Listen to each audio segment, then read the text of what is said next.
Creo que todos coincidimos en que México necesita pacificarse.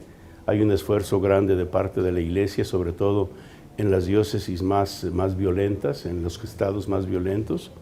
Y también hay una preocupación muy grande de terminar con la violencia, con el crimen organizado, con toda la violencia que implica esa acción ilegal.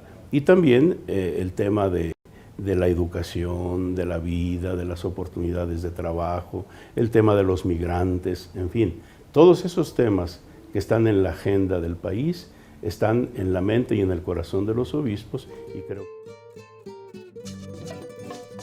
El cardenal Robles Ortega nació en Mascota, Jalisco, un 2 de marzo de 1949 y su periplo eclesiástico es destacado.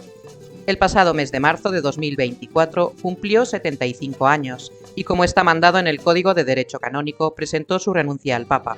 Pero de momento sigue, goza de buena salud y Roma opta por no jubilarle. Procede de una familia numerosísima, es el tercero de 16 hermanos y debió causar sorpresa en la familia cuando ingresó en el seminario menor y el año pasado, en 2023, falleció su madre, Teresa.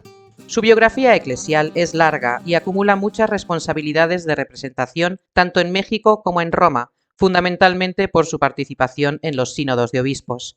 En un principio desempeñó parte de su quehacer como profesor de teología moral tras su paso por Roma, donde obtuvo un doctorado. Fue ordenado a los 27 años, en 1976. 15 años después, en 1991, fue nombrado obispo por Juan Pablo II.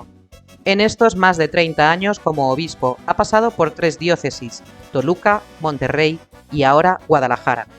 Su perfil es el de una persona querida, un buen pastor con una agenda pastoral desmesurada, siempre presto a la prensa y con pautas doctrinales claras y sin complejos a la hora de expresar, como es su deber, aspectos sociales negativos que repercuten en la vida social del país. Su carta de presentación es la claridad y la honestidad de una personalidad bastante ecuánime y medida. Guadalajara es la perla tapatía y el estado de Jalisco, bien conocido como reserva espiritual mexicana y su protagonismo en la guerra cristera. Desde el punto de vista religioso, conocida por la abundancia de vocaciones sacerdotales y ser considerada la segunda diócesis más importante del país. Que busca ayudar a las personas a crecer en la fe y en su vida espiritual. En ella encontrarán una amplia variedad de cursos, conferencias, talleres y recursos descargables en las siguientes áreas: formación y crecimiento en la fe, sagradas escrituras, vida y familia, matrimonio, espiritualidad y muchas áreas más. En el vídeo perfil del cardenal Aguiar comentamos las estadísticas del catolicismo en México. Cuando llegó a Guadalajara, recibió en herencia un proyecto arquitectónico de gran envergadura, el Santuario de los Mártires de Cristo Rey, aún no terminado. Guadalajara es muy importante para la Iglesia, puesto que está enclavada en zona cristera, o sea, donde se dieron héroes y mártires que lucharon por la libertad religiosa.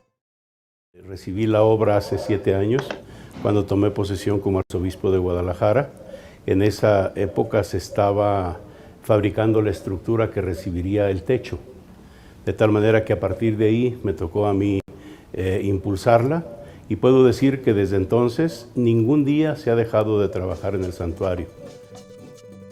Él comenta con ilusión la apuesta del episcopado mexicano sobre el gran proyecto pastoral para todo México y que será la celebración en el año 2031 por el 500 aniversario de las apariciones de la Virgen de Guadalupe y además celebrar la redención del Señor.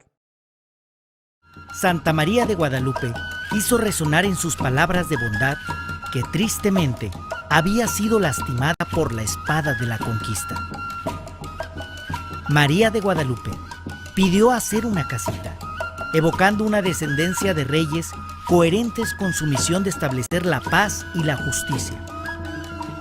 Un pueblo profético y sacerdotal, fiel a su misión de interceder por las necesidades. Resulta triste constatar que aún desde la misma Iglesia Católica, como muestra el vídeo anterior producido por la Conferencia Episcopal Mexicana, se ignore el mayor acontecimiento de civilización y evangelización de la historia de la humanidad, como fue la llegada de los españoles al Nuevo Mundo, y se muestre la venida de la Virgen de Guadalupe como una especie de cura sobre los malvados españoles, reflejado en frases como «tristemente por la espada de la conquista», ignorando la realidad de poblaciones indígenas que sacrificaban vidas humanas a sus dioses. Una de las cosas más escalofriantes, ¿no?, es el testimonio de los castellanos ante los sacrificios humanos, ¿no? O sea, no, era una cosa que no les podía entrar en la cabeza. En el año 2007 fue elevado a cardenal. Los medios en aquel momento destacaban que era un cardenal sin guardaespaldas, aspecto que cumple hasta el día de hoy. Lamentablemente en México han muerto muchos sacerdotes, la criminalidad organizada campa a sus anchas, los desaparecidos se cuentan por miles y el cardenal es claro, comprometido y contundente en denunciar todo lo que haya que denunciar y siempre apoyando a las víctimas y a las familias. En el año 2013 participó en el cónclave donde salió elegido el Papa Francisco.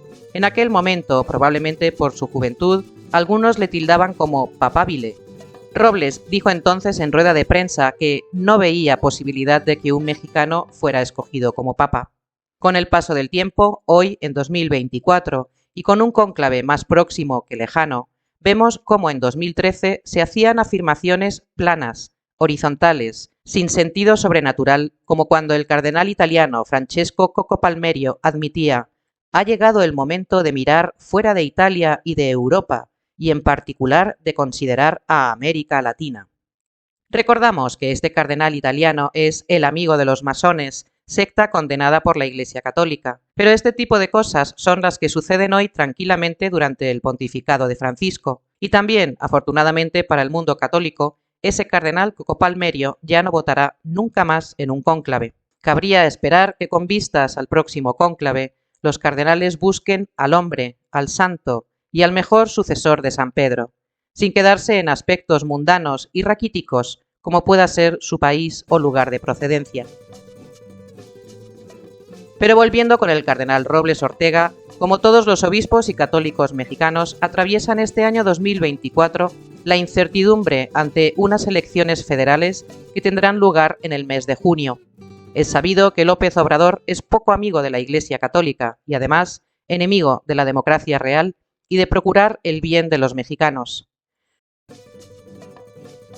Respecto del próximo cónclave, México estará presente con dos cardenales, el cardenal Aguiar y el cardenal Robles Ortega. El cardenal Robles da muestras de claridad doctrinal en varios aspectos. Respecto de la pederastia. No, lo primero que yo percibo, que ese es un capítulo sumamente doloroso para la vida de la Iglesia, puesto que se descubre que muchos de sus miembros cualificados, dedicados precisamente a la evangelización, a la construcción de las vidas nuevas, tristemente se desviaron para cometer este tipo de delitos con menores.